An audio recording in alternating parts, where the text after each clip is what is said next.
Скопје на секој чекор има мали диви депонии, преполни контейнери и расфрлано ѓубре околу нив. Комунална хигиена како да не постои во последните 2-3 месеца. Тук-таму по некој камион ќе испразни дел од контейнерите. Реагираат градоначалниците од скопските општини и самите се организираат како да го собираат сметот. Вчера реагираше и владата со налог до МВР и останатите надлежни институции да проверат што се случува со Скопското комунално предпријатие. Вчера по подолг молк се јави и градоначалничката Арсовска, покажувајќи со прст кон владата за неисплатени средства, а при тоа заборави дека собирањето на сметот е обврска на предпријатието под нејзина надлежност. Скопјани се почесто го поставуваат и прашањето: треба ли да плаќаат за ѓубрарина, за услуга што не се испорачува? Преку социјалните мрежи некои и конкретно бараат корекции на сметките за последните 2 месеци.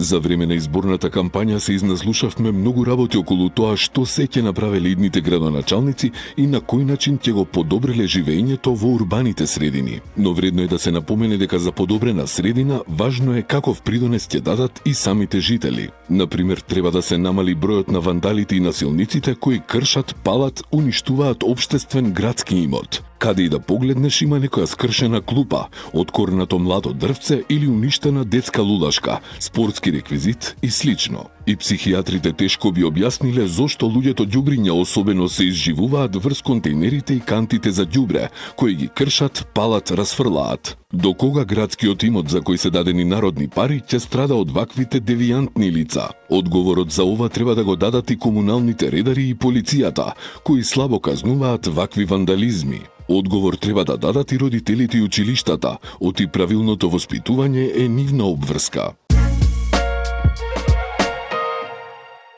Во предизборниот период прва скопска телевизија ги праша кандидатите за градоначалници што ќе биде прво што ќе направат доколку бидат избрани. Скопјани веќе избраа неколку од нив. Еве што двајца од нив тогаш одговорија и што сега скопјани може да очекуваат дека ќе биде направено.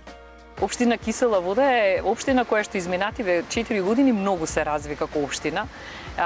Има многу актуелни проекти кои се веќе започнати и истите мора да имаат континуитет.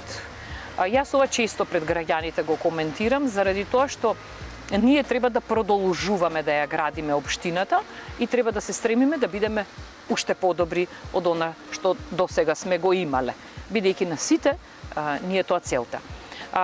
Една од првите работи би било, да кажам, увид во актуелните состојби, кои се, за да си го земеме континуитетот кој го има актуелниот градоначалник, кој многу посветено работи за Кисела Вода, и да продолжиме со она што значи надоградување на истото. Секако еден од приоритетите, а исто така и заеднички приоритет ќе ни биде чистотата во општината и она што значи Кисела Вода, градот Скопје, многу поздрава животна средина.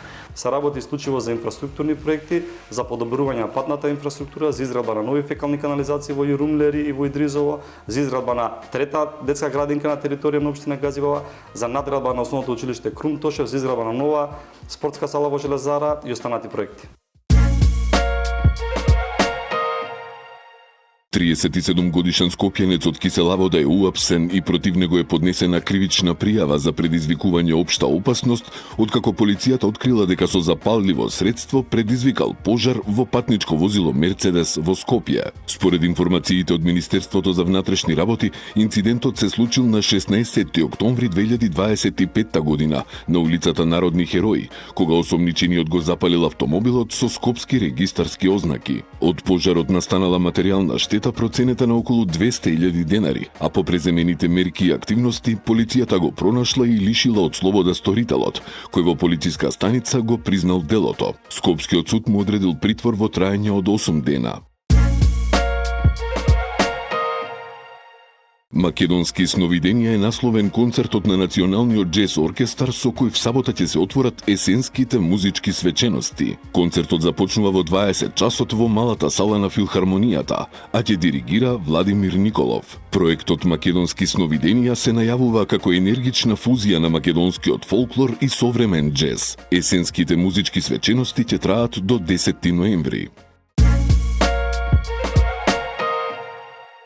Ракометарите на Вардар по домашната победа во првото коло, синоќа во рамките на Европската ракометна лига нагости го совладаа француски Тулус со 28-26. По надмоćната игра од првото полувреме и остварената предност од дури 7 гола во еден момент, скопскиот тим како да подзастана, што доведе до драматичен финиш. Сепак на крајот се радуваа ракометарите на Вардар, во чиј состав на ефикасни беа Јака Малус со 6 гола и Дмитри Хориха со 4. Следниот надпревар Вардар го игра на 11 ноември на гости кај Кристијанштад, кој ремизираше со хрватски Сесвете.